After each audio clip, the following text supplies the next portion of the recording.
Hey gamer friends, welcome to Kitty Crafted, where I play Minecraft and obsess over Ninjago, cats, and other fun things. Enjoy the video! Hey Ninjago fans, this episode is going to be very different and extremely exciting. I've for years wondered how NPCs are made on servers. I never even bothered looking into it as I didn't really have a reason and I figured I wasn't skilled enough to make them. So I never even tried. Until recently, a friend suggested adding NPCs of all of my characters to the Ninjago realm. I didn't think much of it at first, but recently I realized how great of an idea it was. Without characters, it would just be an empty location, but with people walking around it, it would feel like an established world, like the Ninjago we all know and love. By the way, if you haven't seen my intro video or the first one in this series, I'd highly recommend watching them before this so you can get an idea for the whole project and aren't just confused. But please come back to this video when you're done, okay? You may be wondering why I'm at the bottom of the ocean. Well, I'm watching Seabound and I just love the water. I've been so excited to start making characters and I cannot wait. Anyways, let's get on to the video. I started modding Minecraft recently and thought I'd look for some NPC mods, as I had no clue what you'd even use to make one. I found one called Custom NPC, but it wasn't available for my Minecraft version, unfortunately. But very soon after, I was able to find Easy NPC, an awesome mod that allows making your characters easy, but also very precise if you want to, such as extremely detailed communication and posing, as you can see here. I have so much to learn with this mod, but at least as of now, I can make a fairly basic NPC. I could not wait to make an NPC, so off camera I found a skin on Skinseed and made this amazing Harumi NPC, which was so fun. I changed a couple of settings, her name, and when you right click her a message pops up, which I will probably change. Correct me if I'm wrong, but I believe she says this to Garmadon a few times. I will definitely do more advanced communication at some point. Well, now you're all up to date on where I am now. I might do a bit more research and then I will fix up Harumi.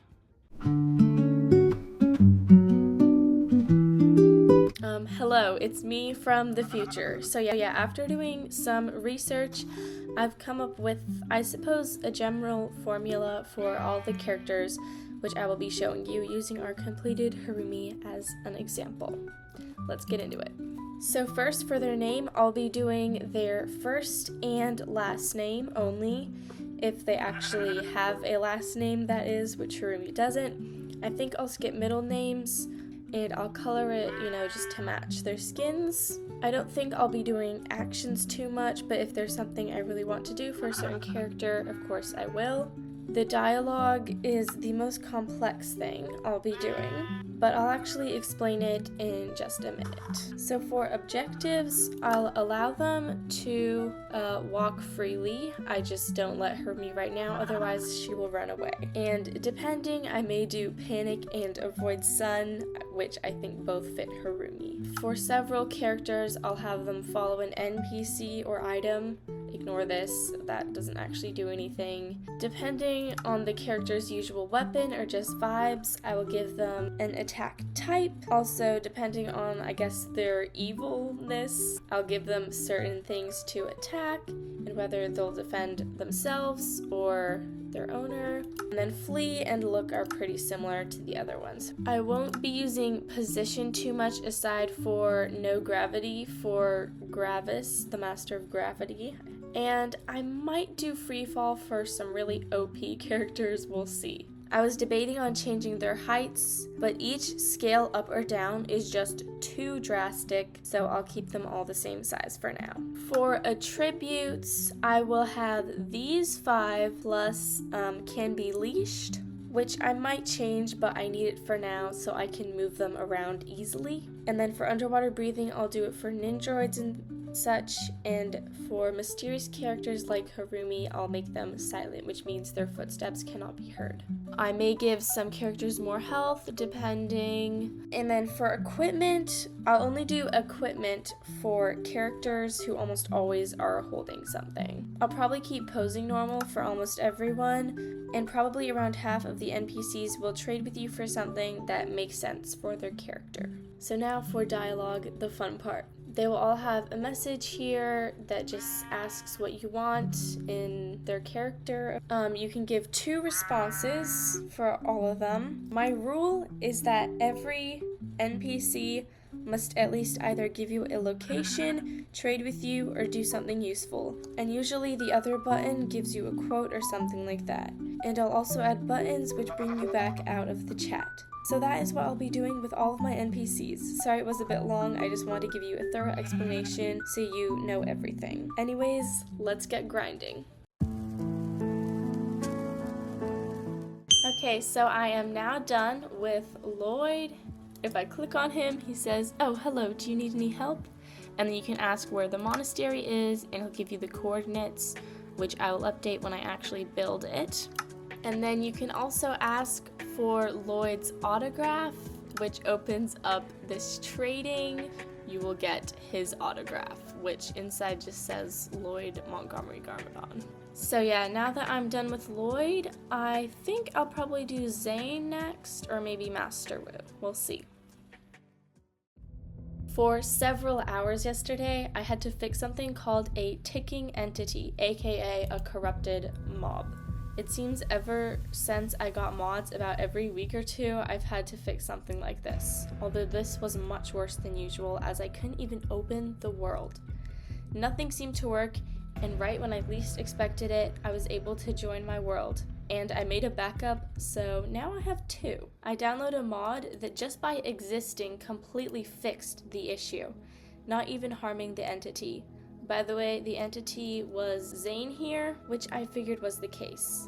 I kind of slightly have a grudge against him now. Anyways, with that settled, I can continue work on my NPCs finally. Okay, so I am now complete with Zane for Zane's communication. And he says, "Greetings, my friend. I protect those who cannot protect themselves. May I help you?" And you can ask where the Forest of Tranquility is, and he'll give you coordinates. And he says, "Beware of tree horns." And I feel like this sounds very Zane here, which I would like to make NPC tree horns if I can. If I cannot make NPC tree horns, then I'll just have to change that to something else. And you can also ask for an interesting fact. It says the treadmill was invented in 1818. Okay, so I just finished up Sensei Wu. Here he is. I added a staff to him. I'm not sure how I like it. Let me know your thoughts on it in the comments below. So if we click on him, he says, "Oh, why hello, might I find something special here?" I'm not 100% sure if I like this, but I wanted to do this because it's kind of a reference to the very beginning of the first pilot. And you can ask, "Can you be my sensei?" He says, "Oh, I'm terribly busy preventing global destruction, as per usual, but you can visit my brother at Sensei Garmadon's temple," and then I'll put the coordinates to train as a ninja. So I was planning on building Garmadon's temple, and now I will figure out how to make it a sort of training course. And you can also ask for wisdom, and then he gives you a little quote here. That's Wu.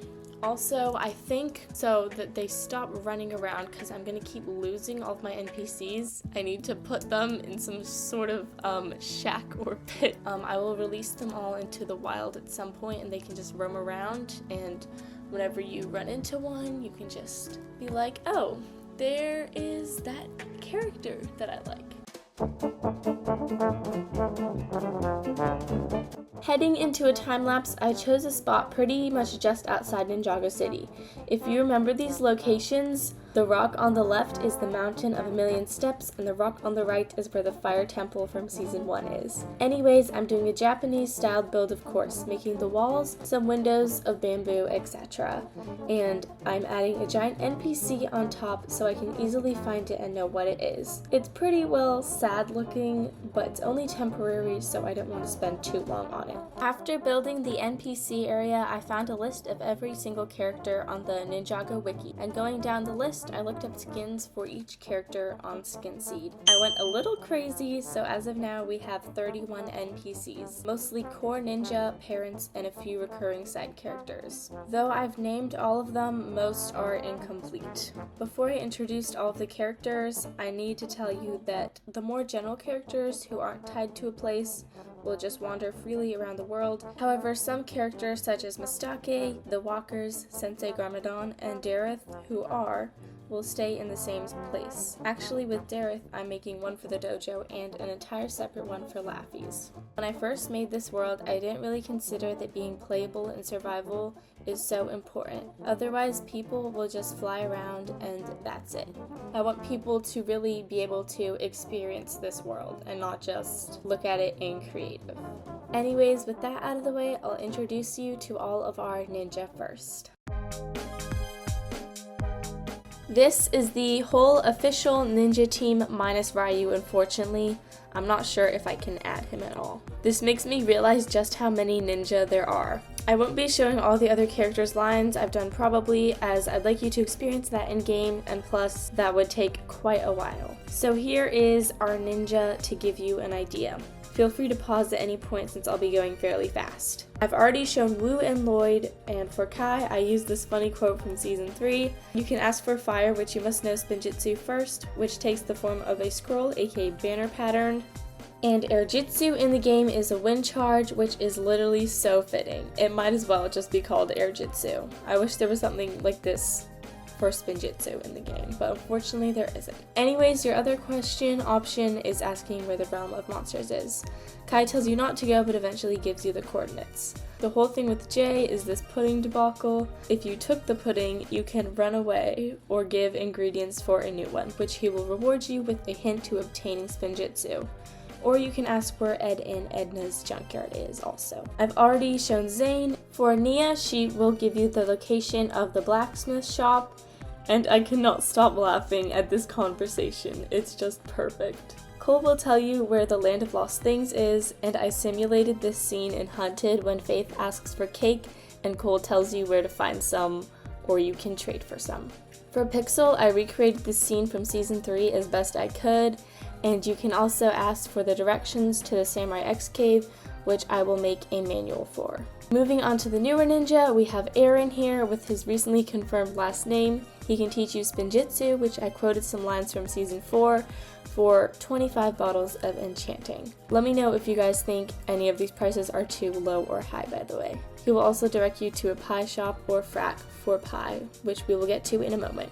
For Sora, my literal twin, she'll tell you where Imperium is and will give you redstone, aka technology, for some milk for her cats, which actually follow her around. They all have referencey names if you can catch them, and unique meows.